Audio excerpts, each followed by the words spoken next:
David Franklin here with the famous Wesley Morris, our own missionary with Time to Revive, and God's using him in a significant way. Wesley, I know you've been living in Texas, and but y'all been going to West Texas a bunch, and I understand you were in Pecos. Tell me what happened in Pecos, Texas. Yeah, so we got an invitation to go to Pecos, Texas, and meet with a group of pastors. So we met with a group of pastors, 5 or 6. Probably the biggest church is about 100 members, maybe. Most of them around 60.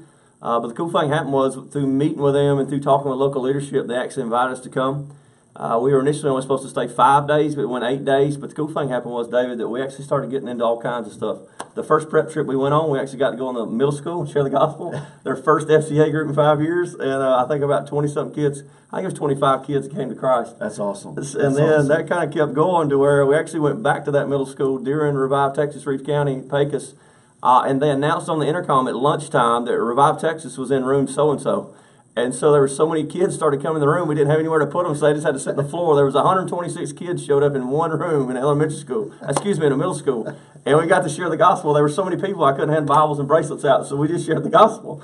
And I was like, are these kids really getting it? I mean, this is crazy. But they were all, we stopped in the middle and said, hey guys, are y'all tracking? And everybody in the head was nodding.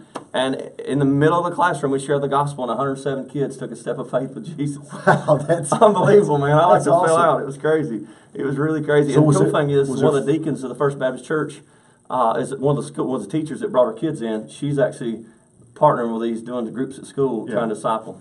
Wow. Stuff.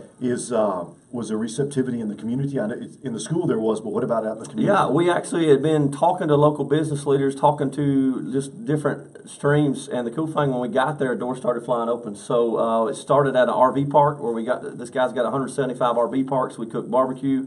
We loved on them, shared the gospel. That led to him taking us into the oil loop. He owns an oil change place right up the street. So he paid his employees an hour extra early to come to work so we could share the gospel. 4 guys got saved. Wow. And he's discipling them. And then that led to some pretty cool stuff. I got to go into prison in Pecos, Texas, federal prison. I think 27 guys. There's about 250 guys I got to share the gospel with. I actually equipped them. So I'm like, look here, God's called you to be a missionary. Right now you're just temporary, housed in a different facility. But what would it look like for you guys to share the gospel with the whole prison? And I saw about 27 guys take a step of faith. Partnered with the sheriff. He let us go into the entire jail. Really saw some cool stuff there. One of my favorite stories, though, David, was we actually, our transmission went out and we got a baptismal truck that's mobile. So we can baptize people. It's a pretty cool thing. It's a box truck with glass sides. It's got a baptism in it. And so our transmission went out, and I was trying to figure out in West Texas, the oil field, who's going to fix this truck. And so some guy said, hey, Cindy, which is the Presbyterian church pastor we was partnering with, her husband owns a Chevrolet dealership.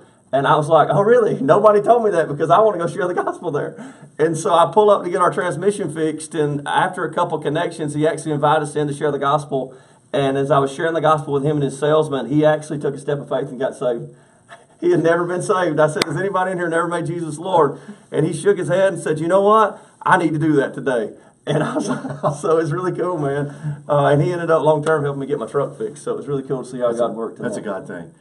You know, y'all, we've got missions in our DNA, and so for Wesley and others to be out sharing the gospel from this area, that's who we are, Lottie Moon. I mean, we go back, Sam Jones.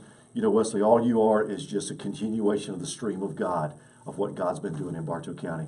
And, man, it's exciting to have you back home. It's fun. You're going to be at Splash again this year. Looking forward to it. It's exciting. Listen, we're going to have some more stories from Wesley, so hang on. We'll send you some more.